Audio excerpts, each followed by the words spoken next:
नमस्कार दोस्तों। आज का हमारा टॉपिक है संविधान की प्रस्तावना, या इसे हम उद्देशिका के नाम से भी जानते हैं। प्रस्तावना का क्या मतलब है? प्रस्तावना से जो प्रश्न बनते हैं एग्जाम के पॉइंट ऑफ व्यू से, वो किस प्रकार के प्रश्न बनते हैं, आज हम इस वीडियो के माध्यम से एक्सप्लेन करेंगे। तो ये सब जानने से पहले इसके इतिहास को थोड़ा सा जानने की कोशिश करते हैं।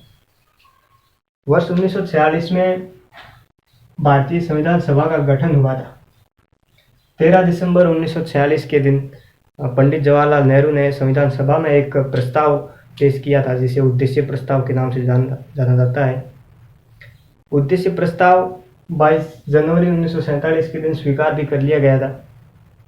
इस प्रस्ताव में ये लिखा गया था कि भारत का संविधान होगा, वो कैसा होगा, संविधान का स्वरूप कैसा होगा। तो इसी उद्देश्य प्रस्ताव को परिवर्तित रूप में प्रस्तावना का रूप दिया गया है, जो आज हम प्रस्तावना के रूप में पढ़ते हैं।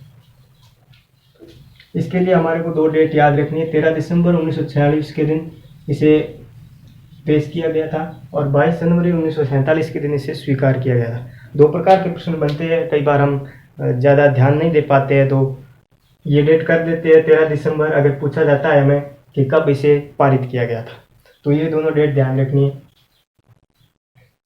अगला है कि भारतीय संविधान का जो ये पार्ट है प्रस्तावना का मतलब क्या है।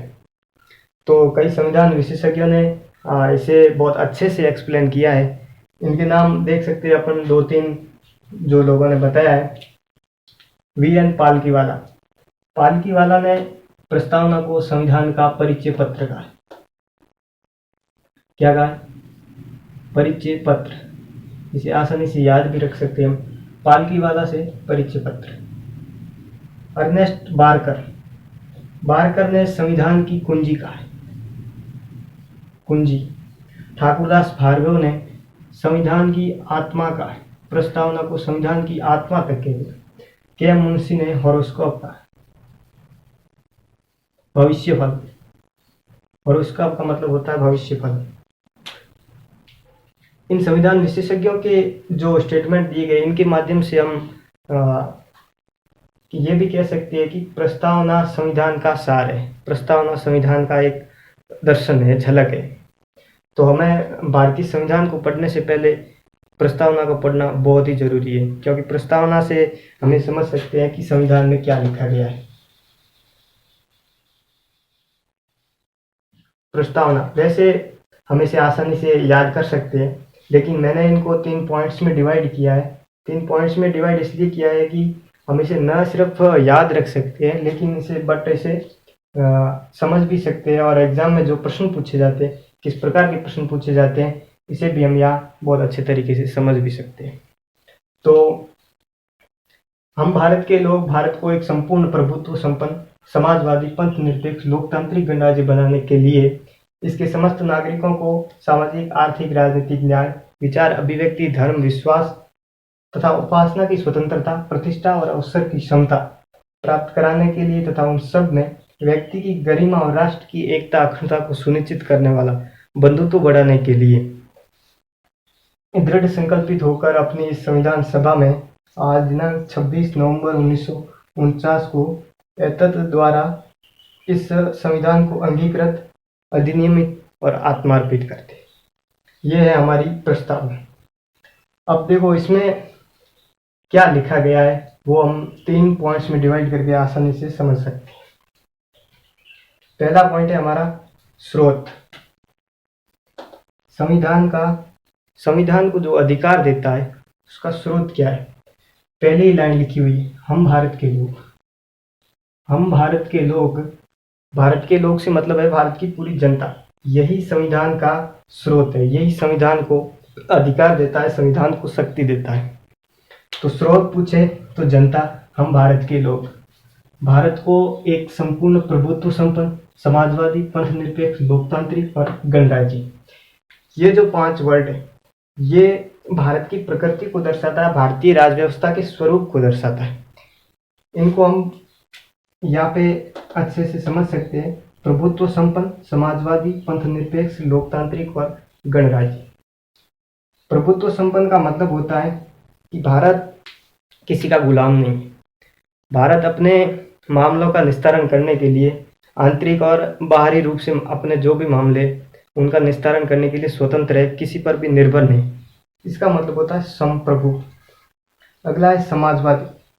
समाजवादी हमारा जो लोकतंत्र है, समाजवादी लोकतंत्र है। समाजवादी का मतलब होता है कि गरीबी अमीरी से ऊपर उठकर सभी देश के सभी नागरिक एक समान है, संविधान की नज़र में सभी एक समान है।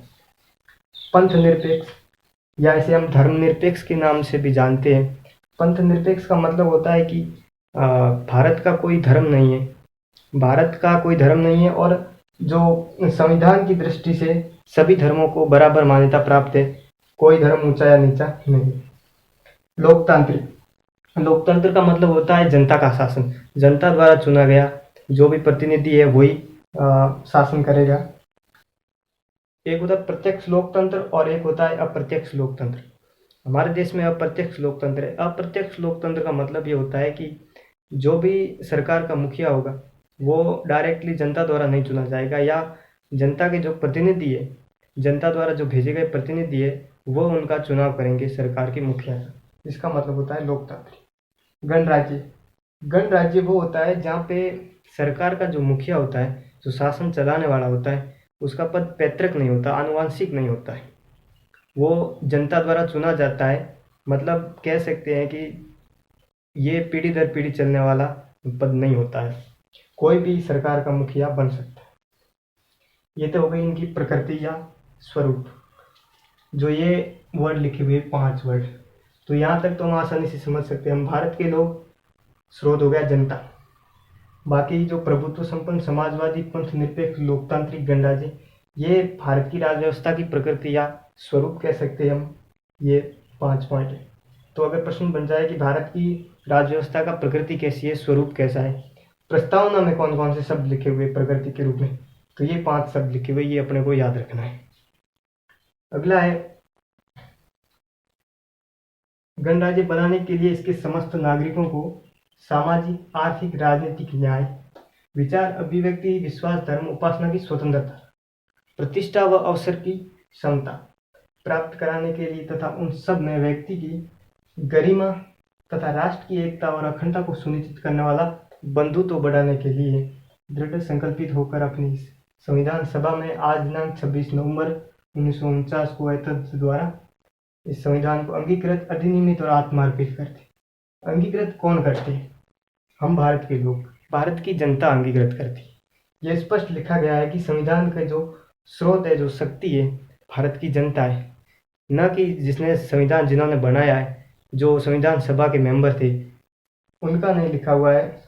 हो सकता है उन्होंने हस्ताक्षर किए, लेकिन जो संविधान में लिखा हुआ है कि हम भारत के लोग इस संविधान को अंगीकृत, अधिनियमित और आत्मार्पित करते। कितना सुंदर शब्दों में लिखा गया है कि संविधान का जो स्रोत है, जो शक्ति है, भारत की जनता में निहित है। ठीक है। अगला पॉइंट है, हम देख सकते हैं उद्देश्य। ये जो देख रहे हैं आप, न्याय, 3 प्रकार के न्याय, स्वतंत्रता, समता और बंधुत्व, ये 4 बिंदु है, ये 4 शब्द है जो भारत के संविधान के उद्देश्य बताते हैं, संविधान के क्या उद्देश्य। ठीक है। अब हम बात करेंगे न्याय की। प्रस्तावना में कौन कौन से न्याय दिए गए? वैसे तो बहुत प्रकार के न्याय होते हैं, सामाजिक, आर्थिक, राजनीतिक, धार्मिक, बहुत प्रकार के न्याय होते हैं, लेकिन प्रस्तावना में कौन कौन से न्याय दिए गए हैं, इनको अगर देखें तो 3 प्रकार के न्याय लिखे हुए, सामाजिक, आर्थिक, राजनीतिक, 3 प्रकार के न्याय। तो प्रश्न भी बन सकता है कि निम्न में से कौन सा न्याय भारत की प्रस्तावना में नहीं लिखा हुआ, संविधान की प्रस्तावना में नहीं लिखा हुआ। तो हमें याद रखना है सामाजिक, आर्थिक, राजनीतिक, 3 न्याय। अगला है स्वतंत्रता। 5 प्रकार की स्वतंत्रता दर्शाई गई है भारतीय संविधान की प्रस्तावना में: विचार, अभिव्यक्ति, विश्वास, धर्म और उपासना। 5 प्रकार की स्वतंत्रता है, ये भी हमें याद रखना है। समता, समता का अर्थ है समानता से, प्रतिष्ठा और अवसर की समानता। भारत के समस्त नागरिकों को समान प्रतिष्ठा और समान अवसर प्रदान किए जाएंगे। अगला है बंधुत्व। बंधुत्व का मतलब होता है कि भाईचारा या सौहार्द की भावना कह सकते हैं। जाति, धर्म और सब प्रकार के सांप्रदायिक स्तर से उठकर बंधुत्व की भावना बनाए रखना, ये हमारे 26 जनवरी 26 नवंबर 1949 के दिन संविधान पूरा बन के तैयार हो गया था। अब हम बात करते हैं कि इस प्रस्तावना संविधान का भाग है या नहीं। तो इस पे काफ़ी वाद विवाद भी चला था। तो यहाँ पे एक बेरुबा रिवाज चला था 1960 में। इन्होंने ये स्टेटमेंट दिया था कि प्रस्तावना संविधान का भाग नहीं थी, प्रस्तावना संविधान का भाग नहीं है। फिर आए थे केशवानंद भारती। केशवानंद भारतीवाद में जो 1973 में दिया गया था, इनमें ये कहा गया था कि प्रस्तावना संविधान का भाग है। इसमें हम संविधान संशोधन के अंतर्गत की मूल प्रस्तावना जो 26 नवंबर 1949 को तैयार हुई थी, उसमें कौन से शब्द थे या कौन से नहीं थे, तो ये तीनों बाद में जोड़े गए थे, उस समय ये नहीं थे। ये हमारे को ध्यान में रखना है। तो ये था आज का हमारा वीडियो, संविधान की प्रस्तावना। उम्मीद करता हूँ कि आप सबको अच्छे से समझ में आ गया होगा। मिलते हैं अगले वीडियो में, तब तक के लिए धन्यवाद। Thank you so much.